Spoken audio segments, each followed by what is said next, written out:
Hello there. I may look like I'm absolutely hanging, and if the truth be known, I am. I haven't had much sleep. It was a really difficult day yesterday on day 2 of the British Firework Championships. Weather like I've never had to contend with in 10 years of being in the professional firework industry. That was horrific on many levels, as the clip that you're watching now will show. We had rain, wind, everything was against us, but that's what we have to contend with sometimes, particularly in competition situations.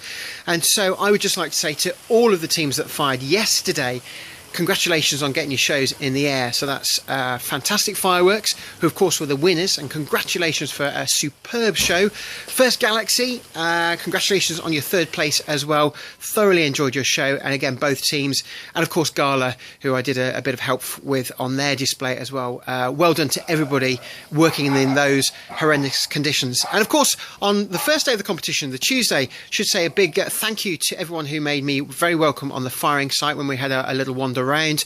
It was a shame that Phoenix seemed to have a few technical problems, but I thoroughly enjoyed, in particular, the show by Spirotechnics, and also some interesting stuff put in the air, including double stick rockets from Essex Pyrotechnics. So great to meet so many of you out on site, and here's to more competitions in the future. Now, just before we go, I do want to share with some of you who aren't familiar with what goes on behind the scenes in fireworks shows, what the D-rig looks like, and of course some of the things we find. We find a lot of unexploded fireworks, so they're removed quite quickly from the firing site, but we also find things that have malfunctioned, like these racks here from the Fantastic site. You can see there's been some detonations in the tubes, and from the first night in the competition we've got this thing here, which I think looks a bit like a piece of abstract art. It's essentially the remains of a mortar.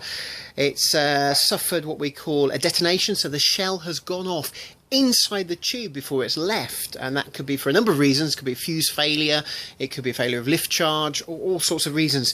And this one was made out of HDPE, and this is the remains of it, really. So it kind of reminds you why we treat fireworks with respect. You can just see the kind of sharp fragments here, and that's also why we have those large safety distances. Now, whether you've been at Plymouth and able to watch the shows, or you've been watching us online, I hope you've enjoyed what you've seen so far, and in particular I hope you found what I've been able to produce from behind the scenes interesting, and who knows, I hopefully will be able to bring you more from future firework events that I attend. But for now, take care.